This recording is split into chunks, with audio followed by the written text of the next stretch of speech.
অপূর্ব একটা ব্যাখ্যা দিয়েছেন মুখ্যমন্ত্রী, লাল চুল কানে দুল।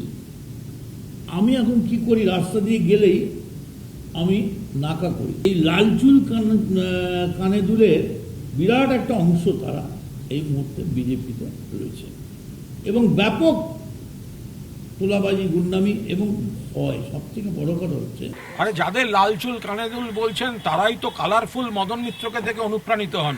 কোনোদিন লাল পাঞ্জাবি, হলুদ ধুতি, কোনোদিন রং বেরঙের অমুক তমুক, এইসব ব্যাপারটা। মদন মিত্র যে ভয়ঙ্কর কালারফুল, তিনি আবার লোককে লাল চুল কানে দুল বলছেন কেন? তিনিই তো সব রকম ভাবে রঙিন।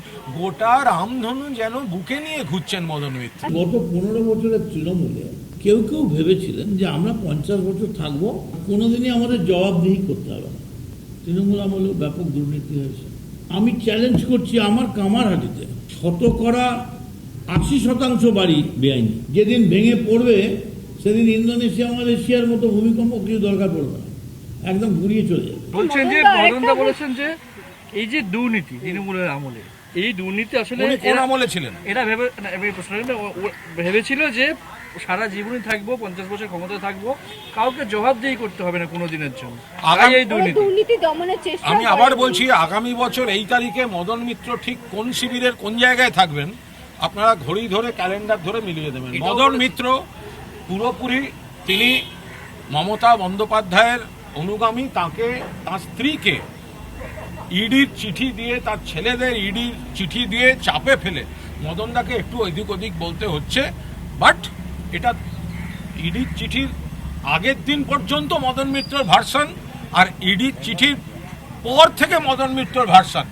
আপনারা দেখে নেবেন, তাহলেই বুঝে যাবেন। মদনদাকে এখন ওইটুকু একটু বলতে হয়, নইলে তিনি যেখানে গেছেন তার বিশ্বাসযোগ্যতা থাকবে। কিন্তু মুখ্যমন্ত্রীর আমলে 15 বছরে তৃণমূলের ব্যাপক দুর্নীতি হচ্ছে, যার সামান্য একটু একটু চূড়া এইসব বেরোচ্ছে, চিউড়ি টিউড়ি, হেন তেন, দুর্গাপুর হেন, দিস আর স্মল কেসেস।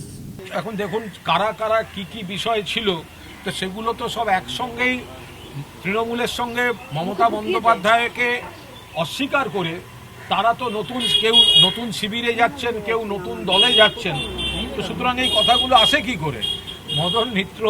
মদনদা যাদের পাশে দাঁড়িয়ে, যাদের মঞ্চে দাঁড়িয়ে কথা বলবেন, চারপাশটা একটু দেখে নেবেন। গ্রুপ ছবি তোলার সময় সাবধানে থাকবেন, কার কার সঙ্গে ছবি তুলছেন, কি কি হচ্ছে, তাদের বিরুদ্ধে কি কি অভিযোগ ছিল, সেটা একটু দেখে নেবেন।